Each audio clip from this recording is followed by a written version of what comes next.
Hello hello hello hello. कैसे हैं आप सब? ऑल गुड बच्चों। बेटा आज मैं आपके साथ सेल ऑफ गुड्स एक्ट का लेक्चर नंबर 2 स्टार्ट करने जा रहा हूं, जो कि बहुत ही आसान है। लास्ट क्लास में हमने सेल ऑफ गुड्स एक्ट में एक टॉपिक स्टार्ट करा था, कॉन्ट्रैक्ट ऑफ सेल। बस उसी टॉपिक को आगे बढ़ाते हुए एक टॉपिक स्टार्ट करने जा रहे हैं, जिसका नाम क्या है बच्चे? essential elements of contract of sale। essential elements of contract of sale। बेटा एक आसान सा टॉपिक हम स्टार्ट करने जा रहे हैं। टॉपिक का नाम क्या है? essential elements of contract of sale। एक बार आप सबको बोलना पड़ेगा, टॉपिक का नाम क्या है? essential elements of contract of sale। अब सबसे पहला सवाल ये उठता है कि कॉन्ट्रैक्ट ऑफ सेल होता क्या है। आओ बच्चों पहले समझते हैं और इस बात को फिर हम पढ़ते हैं।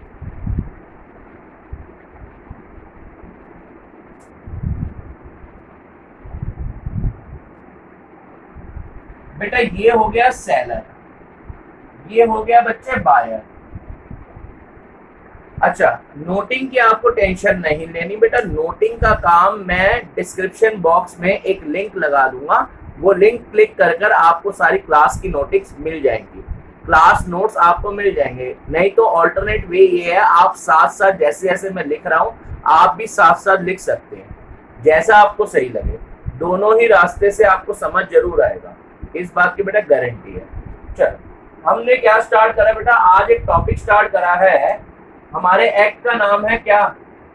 The sale of goods act 1930। बोलना पड़ेगा, हमारे टॉपिक का नाम क्या है? The sale of goods act 1930। उसके अंदर जो आज का हमारा टॉपिक है बच्चे वो क्या है? Essential elements of contract of sale. यानी एक कॉन्ट्रैक्ट ऑफ सेल में क्या क्या बातें जरूरी हैं, क्या क्या बातें होनी चाहिए, यानी किन बातों के बाद हम कह पाएंगे यार इनके बीच में कॉन्ट्रैक्ट ऑफ सेल बना है। किन बातों के बाद हम कह पाएंगे कि इनके बीच में कॉन्ट्रैक्ट ऑफ सेल बना है। किन के बीच में? सेलर और बायर के बीच में। आओ जरा मैं आपके साथ एक बात करता हूँ। सेलर जो है बायर को एक गुड्स बेच रहा है और बायर सेलर से एक गुड्स खरीद रहा है। गुड्स खरीदने बेचने के लिए ये आपस में एक कॉन्ट्रैक्ट करेंगे। गुड्स को खरीदने बेचने के लिए ये आपस में बच्चे एक कॉन्ट्रैक्ट करेंगे। उसी कॉन्ट्रैक्ट को हम नाम दे देंगे क्या? Contract of sale. यानी गुड्स को खरीदने बेचने के लिए जो बायर एंड सेलर, गुड्स को खरीदने बेचने के लिए जो बायर एंड सेलर आपस में कॉन्ट्रैक्ट करते हैं उसी को हम कॉन्ट्रैक्ट ऑफ सेल कहते हैं। अब इन कॉन्ट्रैक्ट ऑफ सेल के अंदर क्या क्या बातें होनी चाहिए वो ही हमारा आज का टॉपिक है और टारगेट है। यानी बायर और सेलर जब गुड्स खरीदने बेचने के लिए एक कॉन्ट्रैक्ट बना रहे हैं तो उस कॉन्ट्रैक्ट में क्या क्या बातें होनी जरूरी है, एसेंशियल एलिमेंट्स। यानी कॉन्ट्रैक्ट ऑफ सेल करने के लिए क्या क्या बातें उसके अंदर दिखनी चाहिए। अगर वो सब बातें दिखें तो हम कह देंगे इनके बीच में एक वैलिड कॉन्ट्रैक्ट बना है, एक गुड कॉन्ट्रैक्ट बना है। समझ आ रही है बेटा बात आपको? पक्का वाला? सर एक बात बताओ, जो आज आप एक टॉपिक स्टार्ट कर रहे हो essential elements of contract of sale, इसके अंदर कॉन्ट्रैक्ट ऑफ सेल के कितने एलिमेंट्स आज हम पढ़ने वाले हैं? बेटा टोटल 5 एलिमेंट्स है कॉन्ट्रैक्ट ऑफ सेल के। टोटल कितने एलिमेंट्स है बच्चे? 5 एलिमेंट्स है किसके? कॉन्ट्रैक्ट ऑफ सेल के, जो हम स्टार्ट करने जा रहे हैं। स्टार्ट करें?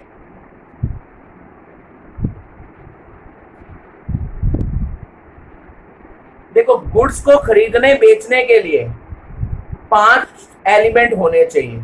पहला एलिमेंट का नाम है बेटा कॉन्ट्रैक्ट। आप सबको भी बोलना पड़ेगा, पहले एलिमेंट का नाम क्या है बच्चे?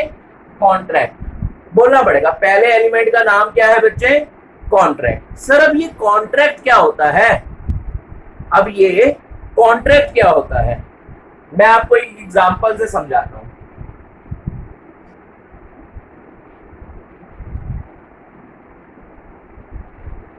ए ने, हम कॉन्ट्रैक्ट वर्ड को समझ रहे हैं, ए ने बी को कहा I am willing to sell my horse to you at 5 lakh. मैं तुम्हें अपना हॉर्स बेचना चाहता हूं। ये किसने कहा? ए ने। किसको? बी को। बी ने कहा yes I am ready to buy that horse at 5 lakh. आप बताओ उनके बीच में, जरा सुनो। ए ने कहा कि मैं अपना हॉर्स तुम्हें बेचना चाहता हूं। बी ने कहा ठीक है, मैं ये वाला हॉर्स आपसे खरीदने को तैयार हूं। तो अब बताओ क्या हुआ? हम ये कहेंगे जो ए है उसने बी को दी है ऑफर। जो ए है उसने बी को क्या दिया है? ऑफर, कि मैं अपना हॉर्स तुम्हें बेचना चाहता हूं। मैं अपना हॉर्स तुम्हें बेचना चाहता हूं। और बी ने क्या कहा? ठीक है, मैं इसे खरीदना चाहता हूं। तो हम कहेंगे बी ने क्या दिया है? एक्सेप्टेंस। आपको भी बोलना पड़ेगा बेटा, बी ने क्या दी है? एक्सेप्टेंस।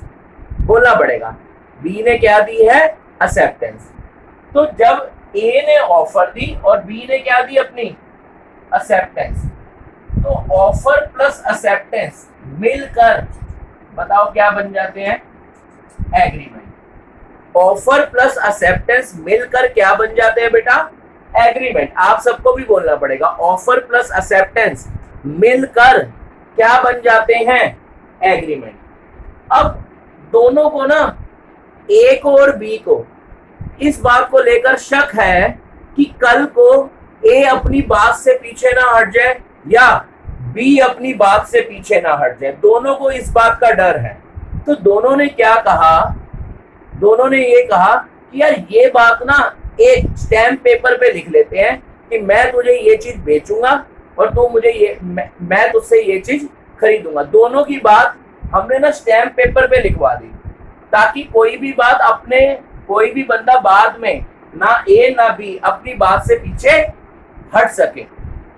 इसलिए इस चीज को कहते हैं, मैंने इसके अंदर लीगल बाइंडिंग यानी एनफोर्सेबिलिटी बाय लॉ ऐड कर दी। एनफोर्सेबिलिटी बाय लॉ का मतलब क्या होता है? एनफोर्सेबिलिटी बाय लॉ का मतलब ये होता है कि कल को ए या बी में से अपनी बात से कोई पीछे हटता है तो दूसरी पार्टी पहले जो अपनी बात से पीछे हटी है उसके खिलाफ केस फाइल करने कोर्ट में जा सकती है। केस फाइल करने कोर्ट में जा सकती है। पॉइंट समझ आ रहा है आपको? यानी कल को ये अपनी अपनी बात से पीछे ना हट जाए, इसके लिए हमने स्टैम्प पेपर पे लिखवा दिया या 4 बंदों के सामने कह दिया कि यार बोल, इन सब के सामने बोल तू ये मुझे बेचेगा, और वो बोले कि मैं तुझसे ये सामान खरीदूंगा, ताकि कल को अपनी अपनी बात से कोई पीछे ना हट पाए। और अगर हटे तो सामने वाले के पास अधिकार हो इस चीज का कि वो केस फाइल करने जा सके जो बंदा अपनी बात से पीछे हटा है। इस चीज को कहते हैं, मैंने ना एग्रीमेंट के अंदर लीगल बाइंडिंग डाल दी। लीगल बाइंडिंग डाल दी। बाइंडिंग डालने का मतलब मैंने उसे लॉफुली बाध्य कर दिया, बाइंड कर दिया कि तू अपनी बात से अब पीछे नहीं हट सकता। अगर हटेगा तो मैं तेरे खिलाफ केस फाइल करूंगा। अगर तू अपनी बात से पीछे हटेगा तो मैं इस चीज के लिए तेरे पे क्या फाइल करूंगा? केस। इसको कहते हैं मैंने एग्रीमेंट में क्या ऐड कर दी? Enforceability by law. जैसे ही मैंने एग्रीमेंट में एनफोर्सेबिलिटी बाय लॉ ऐड करी तो पता है क्या बन गया? कॉन्ट्रैक्ट। पता है बच्चे क्या बन गया? कॉन्ट्रैक्ट। यहां तक का पॉइंट समझ आया आपको? यानी कॉन्ट्रैक्ट क्या होता है उसे हम समझने जा रहे हैं। बताओ बेटा, कॉन्ट्रैक्ट के लिए सबसे पहले क्या होता है? एक बंदा दूसरे बंदे को, यानी ए बी को क्या देता है? ऑफर। बोलना पड़ेगा, ए बी को क्या देता है? ऑफर। और बी इसके अगेंस्ट में क्या देता है, एक्सेप्टेंस। तो जैसी ऑफर प्लस एक्सेप्टेंस होती है, ए और बी के बीच में क्या बन गया, ए और बी के बीच में क्या बन गया, आवाज नहीं आ रही, एग्रीमेंट। और इस एग्रीमेंट में अगर मैं एनफोर्सेबिलिटी बाय लॉ, बोलना पड़ेगा क्या, एनफोर्सेबिलिटी बाय लॉ अगर ऐड कर दूं तो बताओ जो अभी तक एग्रीमेंट कहला रहा था वो अब क्या कहलाएगा, बताओ, कॉन्ट्रैक्ट। सर एक बात बताओ, आज आपने कौन सा टॉपिक स्टार्ट करा है? बेटा हमने ना सेल ऑफ गुड्स एक्ट का लेक्चर 2 स्टार्ट करा है, और जो सेल ऑफ गुड्स एक्ट का लेक्चर 2 है उसका आज का टॉपिक है हमारा essential elements of contract of sale, कि एक कॉन्ट्रैक्ट ऑफ सेल के अंदर क्या क्या बातें होनी चाहिए। बेटा सबसे पहली बात जो होनी चाहिए वो ये होनी चाहिए, कॉन्ट्रैक्ट होना चाहिए बायर और सेलर के बीच में, बोलना पड़ेगा, बायर और सेलर के बीच में कॉन्ट्रैक्ट होना जरूरी है। आप सबको भी बोलना पड़ेगा बेटा घर बैठे बैठे, क्या बायर और सेलर के बीच में क्या होना जरूरी है, कॉन्ट्रैक्ट। और कॉन्ट्रैक्ट होता क्या है उसको समझने के लिए सबसे पहले बताओ क्या दी जाती है, ऑफर। ऑफर के अगेंस्ट में क्या आती है, एक्सेप्टेंस। तो ऑफर प्लस एक्सेप्टेंस मिलकर क्या बन जाते हैं, एग्रीमेंट। बोलना पड़ेगा ऑफर प्लस एक्सेप्टेंस मिलकर क्या बन जाते हैं, एग्रीमेंट। और अगर इस एग्रीमेंट में मैं क्या ऐड कर दूं, एनफोर्सेबिलिटी बाय लॉ, बोलना पड़ेगा मैं क्या ऐड कर दूं, एनफोर्सेबिलिटी बाय लॉ। तो बताओ जो अभी तक एग्रीमेंट था उसमें जैसी मैंने प्लस करा क्या, एनफोर्सेबिलिटी बाय लॉ, वो एग्रीमेंट किसमें कन्वर्ट हो गया, इनटू द कॉन्ट्रैक्ट। बोलना पड़ेगा इनटू द कॉन्ट्रैक्ट। समझ आ रहा है आपको, पक्का। एनफोर्सेबिलिटी बाय लॉ को मैं क्या कह रहा हूँ, लीगल बाइंडिंग कर दिया आपने, कि सामने वाला अब अपनी बात से पीछे नहीं हट सकता, सामने वाला अपनी बात से बच्चे पीछे नहीं हट सकता। यहां तक का पॉइंट आपको क्लियर हो रहा है बच्चे, यानी पॉइंट यहां तक का समझ आ रहा है आप सबको, क्या कह रहा हूं, एग्रीमेंट में क्या ऐड करा, एनफोर्सेबिलिटी बाय लॉ, तो क्या बन गया, कॉन्ट्रैक्ट। चलो बहुत बढ़िया। अच्छा सबसे पहली बात जो यहां पर उठ रही है वो ये उठ रही है कि यार कॉन्ट्रैक्ट होना चाहिए। तो सर कौन से वाला कॉन्ट्रैक्ट होना चाहिए, कॉन्ट्रैक्ट तो होना चाहिए लेकिन कौन से वाला कॉन्ट्रैक्ट होना चाहिए, इसके ऊपर बात चलती है। बेटा वैलिड कॉन्ट्रैक्ट होना चाहिए, बोलना पड़ेगा। आपका जो कॉन्ट्रैक्ट बन रहा है, यानी जो बायर और सेलर के बीच में, जो बायर और सेलर के बीच में कॉन्ट्रैक्ट बन रहा है, जो बायर और सेलर के बीच में कॉन्ट्रैक्ट बन रहा है, वो कॉन्ट्रैक्ट वैलिड कॉन्ट्रैक्ट होना चाहिए। सर अब ये वैलिड कॉन्ट्रैक्ट किसे कहते हैं? बेटा जब मैं आपको इंडियन कॉन्ट्रैक्ट एक्ट पूरा पढ़ा दूंगा ना, उसके बाद आपको समझ आएगा कि वैलिड कॉन्ट्रैक्ट क्या होता है। वैलिड कॉन्ट्रैक्ट का मतलब ये होगा कि सब कुछ ठीक है, यानी बायर और सेलर के बीच में जो कॉन्ट्रैक्ट बन रहा है ना, उसमें सब कुछ ठीक होना चाहिए। यहां तक का पॉइंट समझ आ गया आपको? अब कहानी को आगे बढ़ाते हैं। जो कॉन्ट्रैक्ट होते हैं ना बेटा, जो क्या होते हैं बच्चे, कॉन्ट्रैक्ट, आप सबको भी बोलना पड़ेगा, जो क्या होते हैं बेटा, कॉन्ट्रैक्ट, वो दो तरीके के होते हैं बेटा। जो कॉन्ट्रैक्ट होते हैं वो कितने तरीके के होते हैं बच्चे, दो तरीके के। सर कौन कौन से? एक्सप्रेस्ड कॉन्ट्रैक्ट,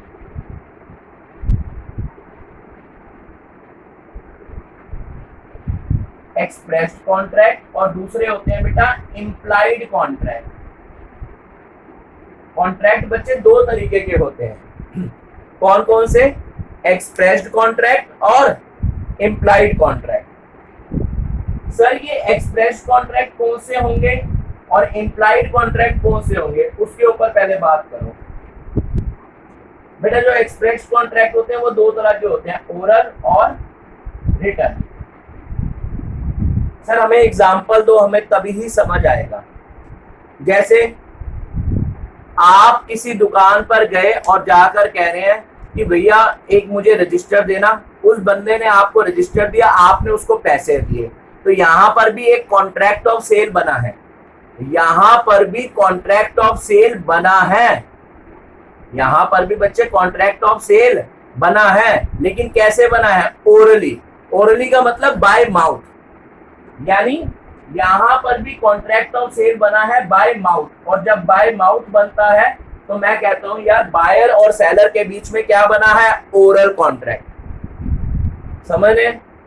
अब लेट्स से आप ना बाइक खरीदने जा रहे हैं, तो बताओ बेटा जब बाइक खरीदते हैं तो आप कहते हैं मैं बाइक खरीदना चाहता हूं, दुकानदार कहता है मैं बाइक बेचना चाहता हूं, तो वो एक जगह एक फॉर्म पर लिख कर देता है कि मैं आपको बाइक बेच रहा हूं, और आप लिखते हो कि मैं बाइक खरीद रहा हूं। यहां पर बन रहा है कॉन्ट्रैक्ट कौन सा, रिटर्न कॉन्ट्रैक्ट।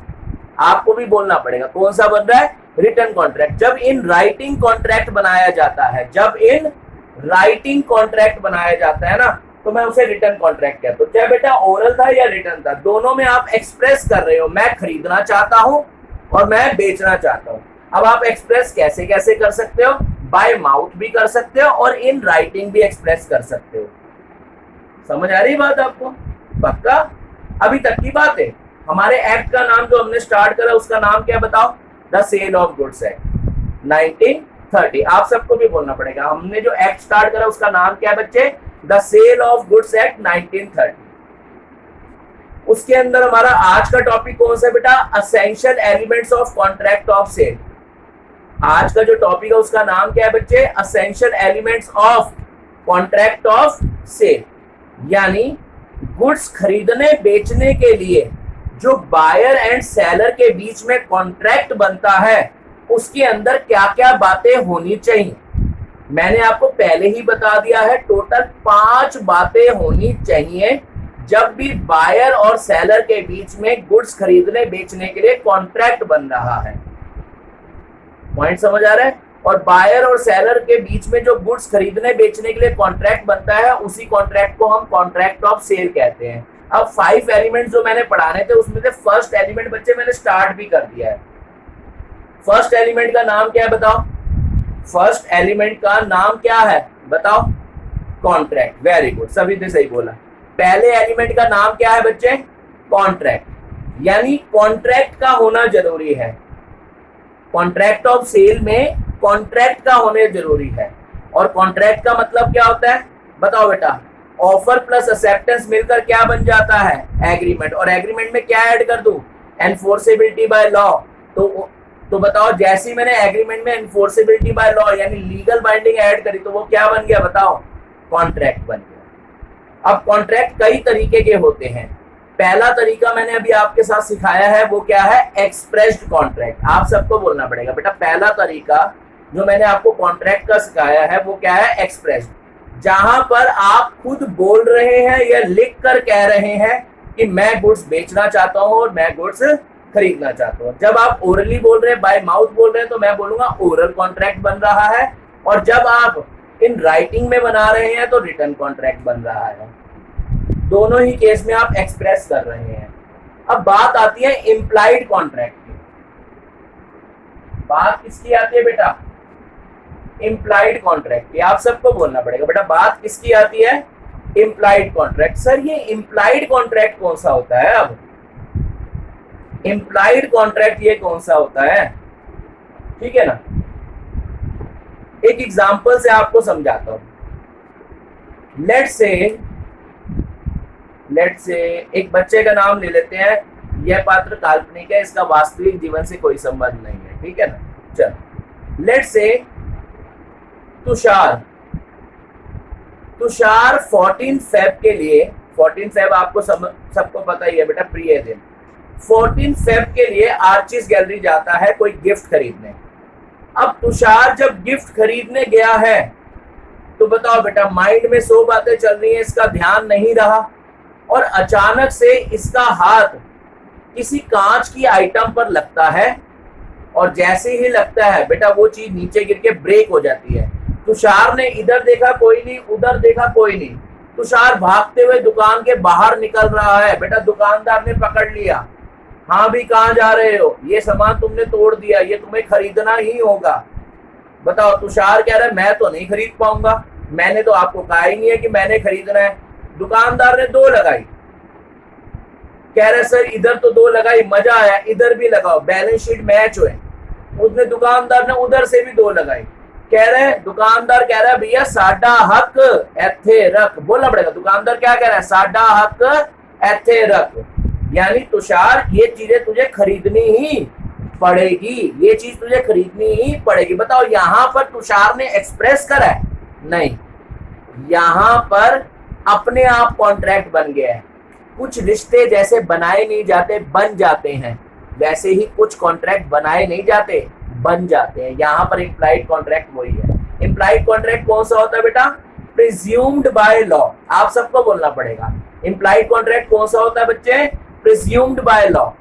जो कॉन्ट्रैक्ट आप खुद बनाते हो वो होते हैं एक्सप्रेस्ड, और जो आपने बनाए नहीं पर बन गए, बनाए नहीं पर बन गए, वो कॉन्ट्रैक्ट कौन से होते हैं बताओ?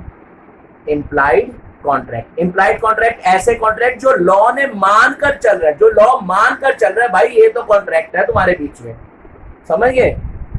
कौन से हो गए बताओ? प्रिज्यूम्ड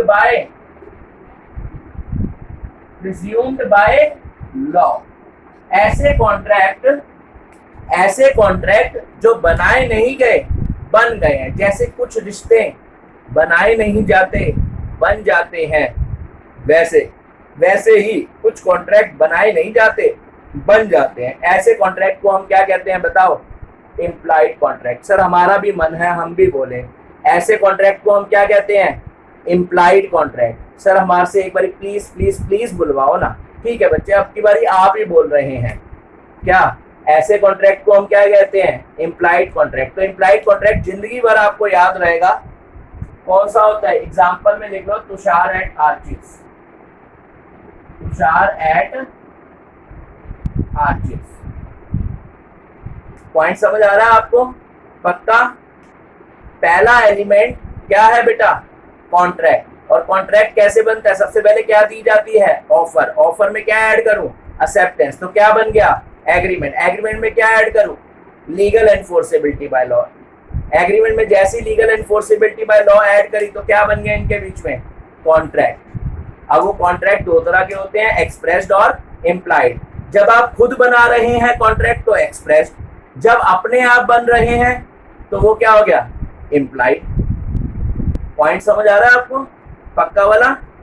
अब कॉन्ट्रैक्ट को मैं एक और तरीके से क्लासिफाई कर सकता हूं। सर कॉन्ट्रैक्ट को एक अलग तरीके से क्लासिफाई कर सकते हैं? हाँ, कॉन्ट्रैक्ट को हम एक और तरीके से भी क्लासिफाई कर सकते हैं। सर कैसे? कैसे?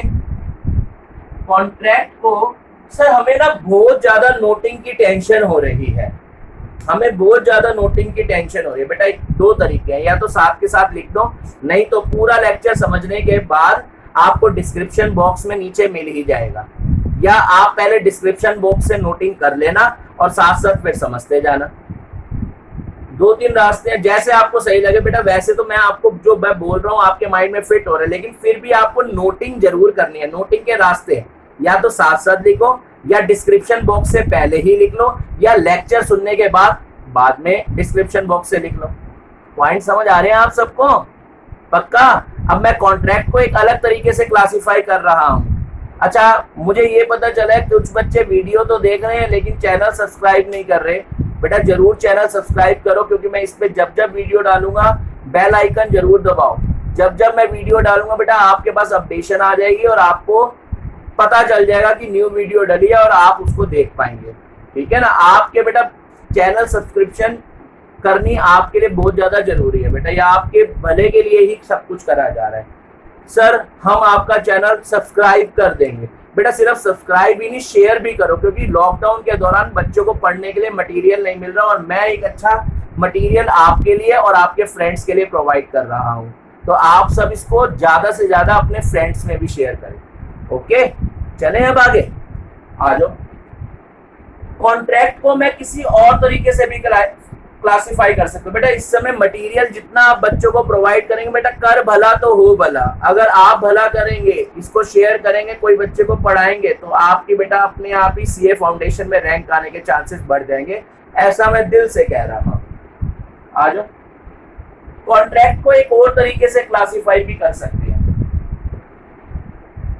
एक होते हैं बेटा एब्सोल्यूट कॉन्ट्रैक्ट। एक क्या होते हैं बेटा, एब्सोल्यूट कॉन्ट्रैक्ट, और एक होते हैं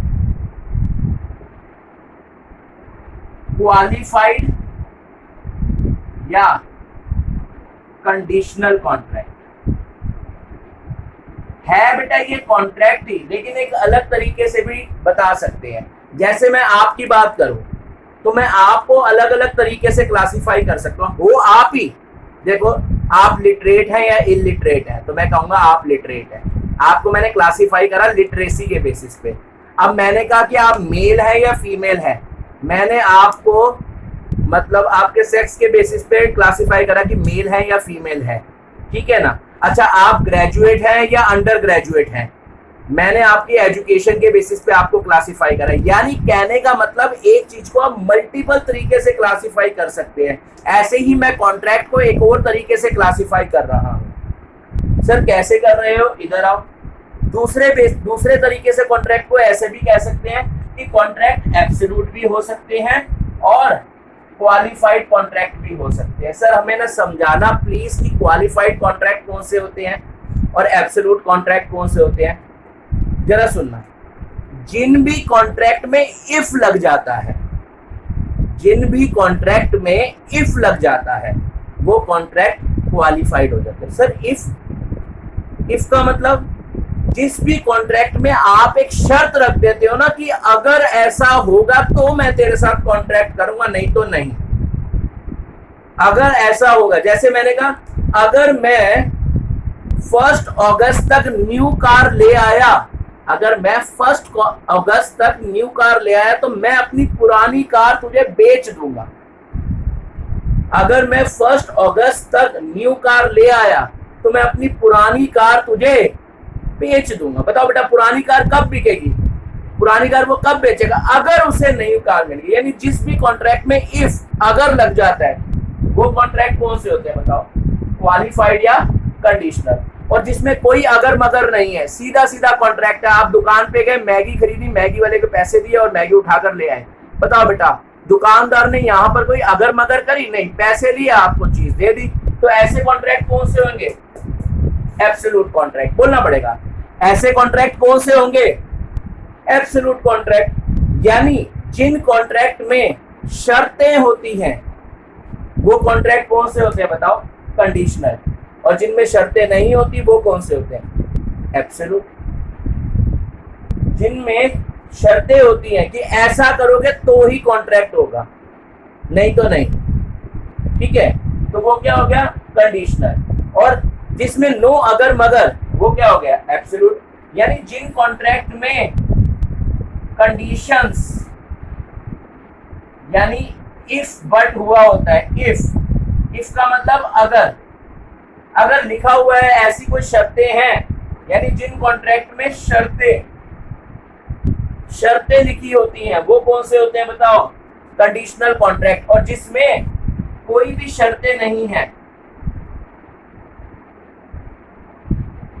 कोई भी शर्तें नहीं है, यानी सीधा सीधा है, नो अगर मगर, नो अगर मगर। अगर कॉन्ट्रैक्ट में कोई अगर मगर नहीं है, सीधा सीधा कॉन्ट्रैक्ट है, तो हम क्या कह देंगे, एब्सोल्यूट। यानी जिन कॉन्ट्रैक्ट में कोई शर्तें नहीं है, यानी शर्तों पर कांटा लगा, आपने आगे से बोलना है हाय लगा। जब भी मैं बोलूंगा कांटा लगा, आप क्या बोलेंगे आगे से, हाय लगा। बोल के देखो, अच्छा फील होगा, कांटा लगा हाय लगा, बिल्कुल सही। यानी जिन कॉन्ट्रैक्ट की शर्तों पर कांटा लगा, हाय लगा, वो क्या हो गया, एब्सोल्यूट। और जिनमें कोई कांटा लगा नहीं, तो वो बताओ क्या हो गया, क्वालिफाइड या कंडीशनल कॉन्ट्रैक्ट। सर आपने तो हमारे नसों में दौड़ रहा है, ब्लड में दौड़ रही है लॉ, आपके द्वारा पढ़ाई गई लॉ हमारे नसों में, सर ब्लड में इंजेक्ट हो गई है। ऐसा हो रहा है क्या, थैंक यू। क्या पढ़ा रहा हूं मैं बताओ, essential elements of contract of sale. अब मैं इसका सेक्शन भी आपके माइंड में डालने जा रहा हूं, अब मैं इसका सेक्शन भी आपके माइंड में डाल रहा हूं। बेटा लॉ में जो भी बात लिखी होती है वो सेक्शन के अंदर ही लिखी होती है। हाँ सर, हमें बहुत पसंद है कि आप हमें सेक्शन भी याद करवाओ, ठीक है, जैसे तुमको मालिक आदमी हो। बेटा आज का जो टॉपिक है उसका सेक्शन क्या है? 4। सेक्शन नंबर 4, ये दिल मांगे, ये दिल मांगे मोर। आज बेटा हमने सेक्शन 4 स्टार्ट करा है। सेक्शन 4 ये दिल मांगे मोर। पॉइंट क्लियर है? पक्का? बताओ हमने टॉपिक कौन सा स्टार्ट करा है? Essential elements of contract of sale. कितने एलिमेंट होते हैं सर? 5। कितने एलिमेंट्स होते हैं? 5, है ना? अच्छा, इन 5 एलिमेंट्स में से हमने फर्स्ट एलिमेंट निपटा भी दिया। बताओ बेटा पहले एलिमेंट का नाम क्या है? सर हमारे दिल से आवाज आई है कॉन्ट्रैक्ट। है तुम्हारे दिल से भी आवाजें आने लग गई। अब क्या आई है? बताओ बेटा पहले एलिमेंट का नाम क्या है? कॉन्ट्रैक्ट। बोलना पड़ेगा, पहले एलिमेंट का नाम क्या है? कॉन्ट्रैक्ट। पक्का? चलो 2 मिनट तक मैं बेटा बोर्ड पर कुछ भी नहीं रब कर रहा, आपने नोटिंग करनी है तो कर लो।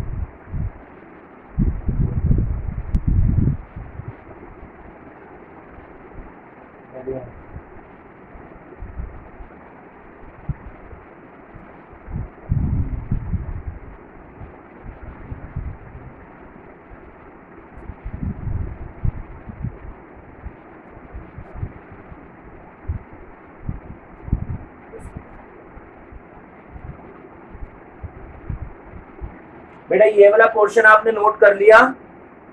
ये वाला पोर्शन बच्चे आपने नोट कर लिया वहां पर। अब वो वाला बेटा इसके बाद वो नोट करें।